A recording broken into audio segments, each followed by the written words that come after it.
Ken is such a little damsel in distress that he keeps needing... Stop! Ken is such a little damsel in distress that he keeps needing to be saved by Barbie from unwanted marriages, and in one case, a terrible boss. And those are what we're going to talk about in this video, are the times that he was coerced or entrapped in one of them into marriages or harming the environment. But before we get any farther, let me introduce myself. Hi, I'm Bailey. Thank you very much for clicking on this video. If you're watching this, you're probably my friend and I sent it to you, so thank you for watching. And if you're not somebody that I know in real life, also thank you for watching. You're my friend now too. If you want to see more of my ramblings, you can follow me on anything. We're in the next installment of Barbie Fest. I think this is number 5. You'd think I would check before I started recording, but today's been a weird day. We're going to talk about 3 movies tonight. Sorry about my nails. We've got Barbie Swan Lake, Barbie Fairy Secret, and Barbie Dolphin Magic. Only 3 movies today. Coercion and Entrapment's going to be kind of a short one. These are mostly videos that I didn't know where to put anywhere else, and there are no honorable mentions. So this is, again, a weird day. But let's just jump right in. We're going to start with Barbie Swan Lake. I'm nervous about it, but I'm using my Swan Lake Barbie as my mic stand right now. Barbie Swan Lake came out in 2002, and it was one of my favorites as a kid because, again, ballet. Don't bark at me. This one starts with Barbie as a camp counselor, and Kelly is homesick, so she tells her the plot of Swan Lake. It's only kind of the plot of Swan Lake, but that's okay. That's usually how Barbie goes. This is an adaptation. Odette works in her family bakery, and she's too shy to have fun, but she is nice to the people around her. I think my wife Lucille's baking cookies. Bake them cookies, Lucille! We meet the prince. His mom wants him to settle down. I don't remember his name. Maybe I wrote it down later in my notes. A unicorn runs into town and wreaks havoc on everything there. Barbie follows it into the woods and ends up in the enchanted forest. And because she's in the enchanted forest now, the unicorn can talk, and there was a rope around its neck and it got caught on something. So she goes to grab something to cut the rope and pulls a crystal out of a rock, and everyone's like, how'd you do that? What? And this fairy princess queen appears looking incredibly 80s and gay and tells Odette that because she freed the crystal, she has to help them now. So we get a little bit of exposition, a little bit of context. Rothbart was passed over in the line of succession, so he turned evil, as so many men do when women assume power. And he's taking all the inhabitants of the enchanted forest hostage and turning them into animals. A couple of them escaped, and they live where Odette landed, and she talks to them. And I have the hardest time with these voices pairing with these Kelly and Tommy models. The bottom of our hearts, Ivan. I know that they are elves. They're supposed to be adults, but that is the child mold. I think they should have made a different... Odette decides to go home instead of helping them because, as we established, she's shy. She's a scaredy cat. But then Rothbart tries to kill her and take the crystal. And he turns Odette into a swan, and it is weirdly quiet. Also, he brought his very annoying daughter, Odile, and I think that they are both anti-Semitic caricatures. Also, Odile is annoying as fuck. The queen can only make them human at night, and she says that, like, as Rothbart goes stronger, her powers get weaker. I think her powers are just kind of weak. But I don't know, maybe she's a Democrat, and, like, the Republicans can just do whatever they want, and they're gonna stand there going, hey, no, you can't do that. So maybe that's the setup they have going. They need to go look at a book of lore about how to use the crystal to defeat Rothbart. All the elves are cowards, so the unicorn goes with Odette. The book is guarded by a troll. The prince is very excited because his package arrived. That's me every time I order off of eBay. And it's a square globe, and he just wants adventure. Meanwhile, Odette's family is super weird because she never came home. And remember, she doesn't like fun. She doesn't go anywhere. She doesn't do anything. The troll is actually not very big, and he is excited to have guests and is sad that everybody has left the forest. This moment takes me out every time. You know what that means? I'm old. Barbie is telling this story to Kelly. There's a part earlier where Kelly is like, can we change the kind of cookie? Chocolate chip is my favorite. And then it changes in the story. So did Barbie make the fart sound? I choose yes. They look for the book all night and don't find it, so Odette goes home so she can sleep as a bird for the rest of the day. Rothbart realizes that he can't kill Odette, but a human can, because of the crystal, remember? So he lures the prince, who's a hunter, into the enchanted forest to get him to shoot Odette. But he's captivated by her beauty. The timing is just right and she turns into a human. Can you imagine if this happened at noon instead of sunset. He is also immediately into Odette. Odette saves the prince from Rothbart, so they have a moonlit picnic. I love her sparkly pink dress made by magic, and this scene has no dialogue. They dance. The prince invites Odette to his ball that's coming up for his birthday where he's supposed to find a bride, and somehow is already at come live with me, bring your family, but she says no because of Rothbart. To which he says, okay, cool, I'll bring an army. That's not a problem for me. And she's still like, no, just tell my family I'm okay. So he does. He tries to find them, and they have gone to go look for her. But the whole part of this conversation for me is like, as long as she's wearing the crystal, she's safe. So like, why can't she leave? Is it so she can protect other people? Is it so nobody asks why his wife is a bird half the time? What would happen if she got pregnant before the curse was lifted? Anyway, she agrees to go to the castle tomorrow. The troll finds the book. Her crystal opens the book, and the book says that her love is so magic that it can overcome evil, but if her true love confesses love to another person, it loses all of its power, which that's dumb. I'm sorry. Odette's like, I don't know anything about how to dance at a ball, because remember, she hates fun because she's shy. So the fairy queen magics the doll dress onto her. I love that dress. And they dance, but she also was like running out of magic. So why did she use it like that? I think it's because she's gay. Also, I love how they make her glow. Rothbart shows up and kidnaps the troll, and now the queen is out of magic. I think she might have been able to save him if she had not used up her magic, making their dresses sparkle. Rothbart is plotting how he's going to take over the forest. Odette sneaks in and rescues the troll, who is now a worm. Would you still rescue me if I was a worm? Rothbart brings Odile, disguised as Odette, to the ball and tells her that she's not allowed to talk. Nobody can know that she's Fran Fine. There's a very fun sequence of going in and out of, are we seeing Odette or Odile? And I do appreciate that. When Odette actually gets to the ball, it's very much giving Mary Cosby at Meredith's bat mitzvah. Supposed to go. And we're gonna put it on the table. The prince asks Odile to marry him, and Rothbart's like, I mean, sure, but do you love her? And he's like, oh my God, of course. And that's where he got entrapped. He doesn't know he's not talking to her. I don't think that should count because it's not actually her, but fine, I guess that counts for the magic. So then the crystal dies, and Odile dramatically crashes to the ground and is maybe dead. She's not, but it looks like it. And Odile's disguise immediately disappears. The sun sets, Odile becomes human, Rothbart takes the crystal, puts the crown on Odile. The prince fights Rothbart. Everybody from the enchanted forest shows up and are like, oh shit, Odette's dead. Rothbart accidentally hits Odile with magic and turns her into a pig. The queen magics Odette, levitates her, puts her down in the carriage she's sitting in, and tenderly embraces her in the back of that carriage. Gay. They go back to the enchanted forest. Rothbart's there. He turns the queen into a rat. Maybe it's a mouse. The prince shows up, and finally Odette wakes up, and then they both get blasted by magic and fall onto each other kind of weird.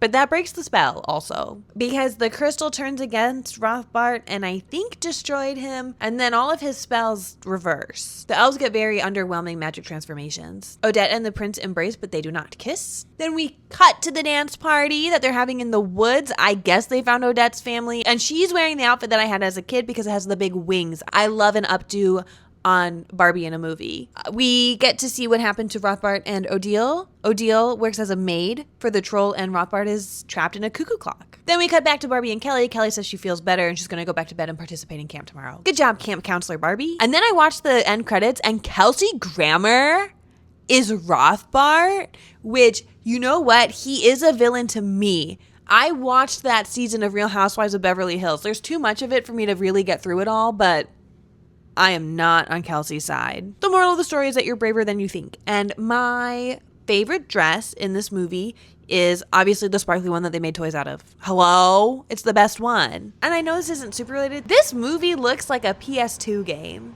Next movie, yay! This one is 2011's Barbie Fairy Secret. I'm pretty sure I watched this one on TV in high school. I like this movie. It's part of the duo Fairy Secret and Fashion Fairy Tale, where the movies are in the same universe where Barbie is an actress. This is the second one in that series, I guess. The movie starts with Barbie getting ready for a premiere, and her stylists have magic that they use to help her get ready. Raquel is her co-star, and the little sister from Princess Charm School asks for Barbie's autograph. Raquel feels overshadowed by Barbie, so she intentionally steps on her skirt to rip it, but don't worry, the stylist used magic to fix it. In public where anyone can see. It's unclear what movie they're at the premiere of, but it looks like a generic fairy movie. Crystal is wearing ugly accessories and taking photos of Ken to show to Princess Gabriella, and she immediately falls in love with him. Also, her eyes change color. Barbie decides to confront Raquel about the thing with her dress from the night before, but then fairies show up and kidnap Ken in front of everybody, like in a parking lot of a popular restaurant. I thought we were trying to keep this a secret, ladies. The stylists turn into fairies and try to follow, but realize they can't lie to Barbie and Raquel about what's going on, so they just come clean and say they're from Los Angeles, and Raquel thinks they're being punked. They tell Barbie that if a human marries a fairy, they have to stay in Fairy World Los Angeles forever, so we really gotta go rescue Ken. And Raquel wants to come because she says Ken is her friend too, but she's usually hitting on him in front of Barbie, so Barbie's a little suspicious of that. There's a male fairy named Zane who's mad at Ken for marrying Graciela, and Ken doesn't know how to respond. Graciela also just can't remember Ken's name, and there's a running gag that she calls him a different name every time, and Zane challenges him to a duel, and Ken can't say no because he's getting coerced into this. But the duel's gonna happen like right before the wedding at sundown, and even if he loses, Graciella's gonna marry him anyway. So the fairy stylists are actually locked out of Los Angeles because Graciela closed all the like portals, so we kind of have to go in a roundabout way to get there. They're gonna portal jump to Paris and then from there go to Los Angeles. So we find out that every fitting room has a room that's in use, and that's because that one's a portal. And fitting room attendants are all fairies. So if you're watching this and you work as a fitting room attendant, I know your secret. I feel like that only applies to high-end stores. Where is Barbie shopping? Be so for real. We get a fun little throwback where, to look like they're actually gonna try stuff on, they grab all the designs from Fashion Fairy Tale. The critic from Fairy Secret is the oldest and wisest fairy, so that means that she has a portal direct to Los Angeles, so they go to Paris and then fly to her house and use her portal. And I want you to know that they fly off of the Eiffel Tower and through the streets where anybody could see them. They the fairies explain their power, like one is a shoe fairy and one is a purse fairy, and the purse fairy has anything you could need in her purse, but the shoe fairy gets more power the like more fabulous her shoes are, and she's low-key wearing stripper heels. The oldest and wisest fairy is totally fine with them using their portal. I feel like I've talked about this portal like 3 times, but whatever. And they're talking to her about how Graciela's eyes were purple instead of blue, and she's like, oh yeah, she's had a love potion. Here's the antidote, sprinkle it on her. She also thinks Barbie and Raquel are friends, and they're both like, huh? Me?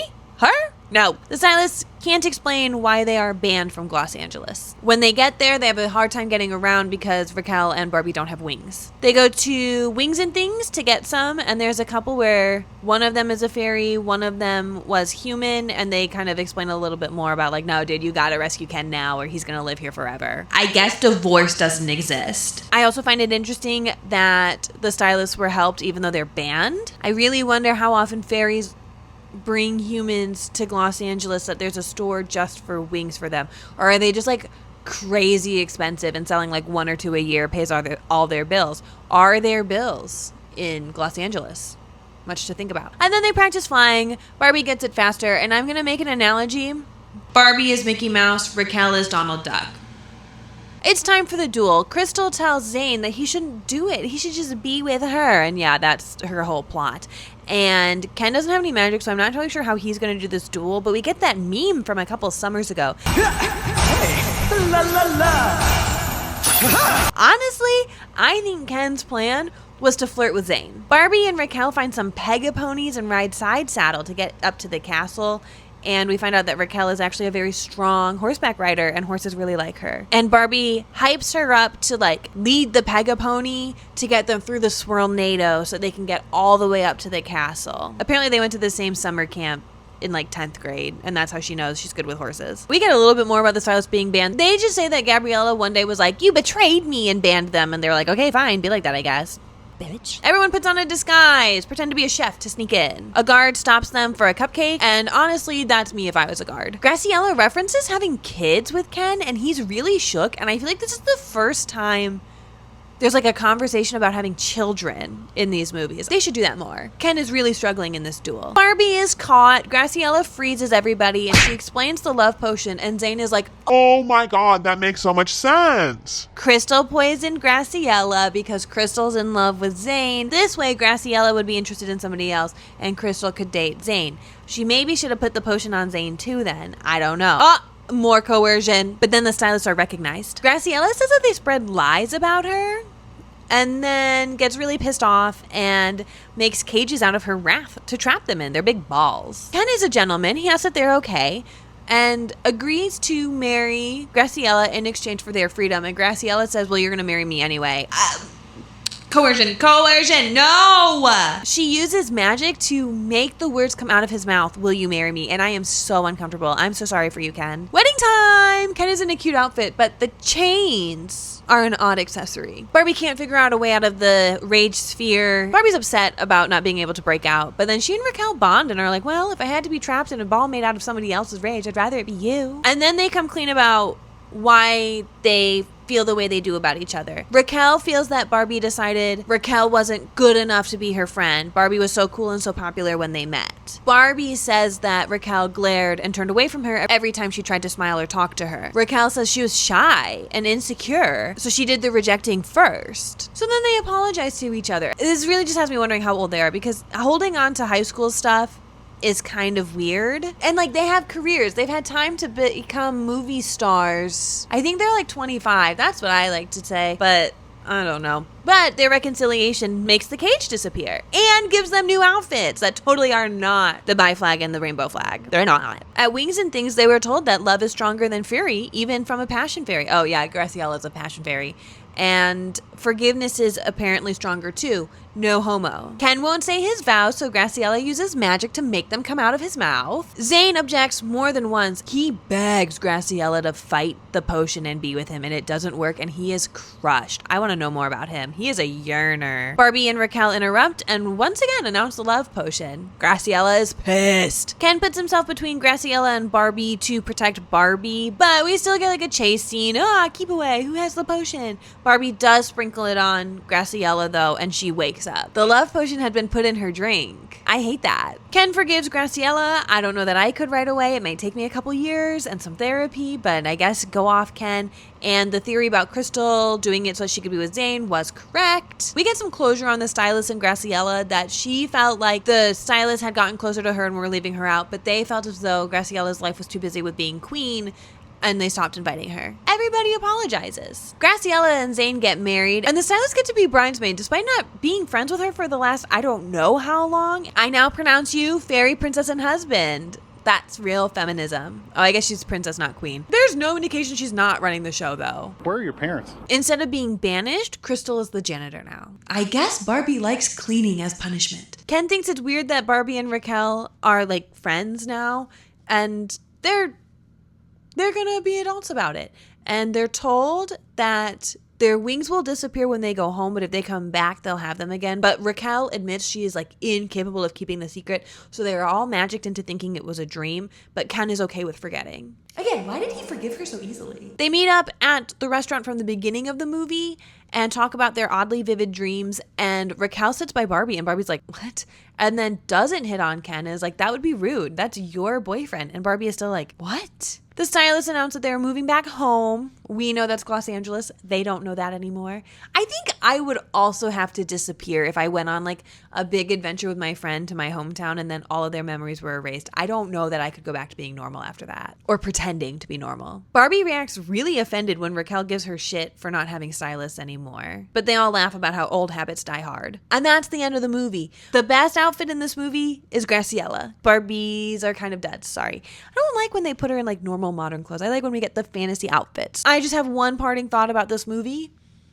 I think Raquel's crush on Ken is misplaced, and actually she has a big fat crush on Barbie, but doesn't recognize that or doesn't know what to do with it, so she just hits on Barbie's boyfriend to get Barbie's attention. Let's do the next movie. 2017 dolphin magic. This one went straight to Netflix, and you can tell because she's got that chunky braid. How much hair is on her head? Barbie and her sisters are meeting up with Ken at his marine biology internship, and they're staying at a resort. I don't know where Ken is staying. This is Barbie's dream house, not Ken's dream house. Stacy broke her ankle, is wearing an air cast. She's not happy about it. This is only a little bit of an obstacle for her.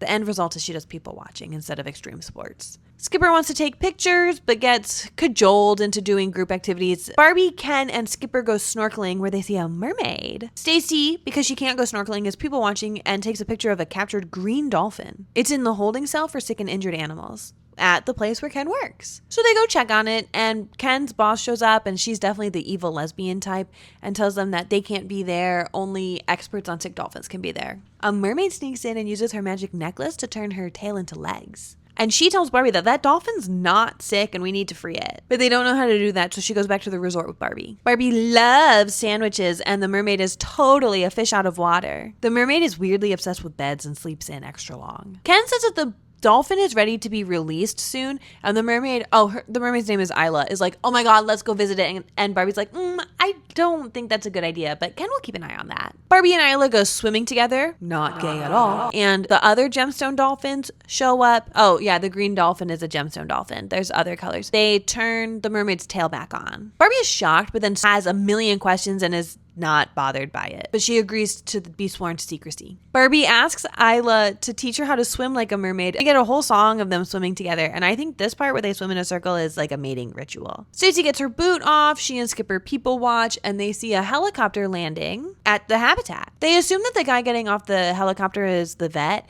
and at this point I'm wondering, Where are your parents? like, this version of Barbie has parents. Why aren't they coming with their teenage daughter to visit her boyfriend at his job? I find it a little bit odd that they let Chelsea go. Like, I could understand just Barbie, maybe Skipper, but all four? The parents should have gone on this trip. There's a walrus on the helicopter and a guy in a Hawaiian shirt that argues about who's getting more money for the dolphin. The sisters go to find Barbie. She is still swimming with Isla, and they found like a tunnel system, but kept getting separated from each other because there's not good visibility underwater in a cave. And also now the other gemstone dolphins are gone. The other dolphins were visiting Emerald, and Ken gets yelled at for spending time with it. I don't remember Emerald's gender. But then the other dolphins show up and everybody's tattoos reappear. I forgot to mention that the dolphins' tattoos disappeared when they got separated. And his boss makes him close the gate. I have not mentioned yet that the puppies are in this movie. They really don't serve a purpose, but as always, I'm wondering why they aren't on leashes. Barbie and Isla tell Ken to let the dolphins back out, but he doesn't remember the code to the gate. And somehow this is Barbie's fault, and Isla storms off. The sisters arrive and explain the poaching plot. And we also get to see Hugo's mugshot. I love the implications of mugshots in the Barbie universe. Ken gets the code wrong too many times, and the reset is sent to the master device, so they devise a whole plan to get it, and Barbie's only job is distraction after she makes up with Isla, gay. So Ken is being super obvious. He could not act his way out of a paper bag in this universe. And he has to make an opening for Chelsea to steal the device, give it to Skipper, who connects it to her iPad to get the info for the new code, and then put it back before the boss realizes it's gone. Isla reveals herself to Barbie's sisters, and Barbie's really nervous about it at first, but follows Isla's lead. The code they downloaded didn't work because Marlo caught on to their plan. Oh, Marlo, that's the evil boss's name, Marlo. Then she drops the master device in the water because she doesn't need it to open the gate anymore, I guess, and never again, because she's going to use a helicopter to airlift the dolphins out. Well, I suppose she plans on having enough money to retire, so she really wouldn't need it ever again. I guess she's not going to sell it either. I don't know. Bad idea, Marlo. Also, you're littering! But they can't find the dolphins, and Barbie says that they got out. So then Marlo leaves, and actually they were in the tunnels and just ended up back in that same area. So Isla splits her seashell in half, makes another seashell out of the other one. It's mermaid magic, don't worry about it, and gives it to Barbie and says go to the outside because if both people are holding it, it can create a current of light for one to follow. Ken gives Stacy a boogie board for all this swimming because he says her leg will probably get tired because she just got her boot off. Ken in this one is so sweet and like very attentive to Barbie's sisters. Barbie's a little bit wrapped up in everything going on with Isla, but Ken is genuinely great with Barbie's sisters. I don't know why Isla started swimming the moment she saw the light, but she waited until it touched her necklace. That seems like kind of a waste of time. The helicopter flies overhead, so Barbie turns the light current off so that they won't be seen. But then when she tries to turn it back on, it won't turn back on. Don't worry, they already got out. Ken pulls up in the boat. The helicopter spots them. We get a chase scene. And then the water's getting too shallow for the boat to continue, so they have to say goodbye. And Isla tells Barbie to keep the shell. But Marlo sees Isla turn into a mermaid, and now she wants to capture Isla instead. And she does. Just kidding. It's Barbie in disguise. Marlo loses it. And then Hugo's like, dude, I am out of here.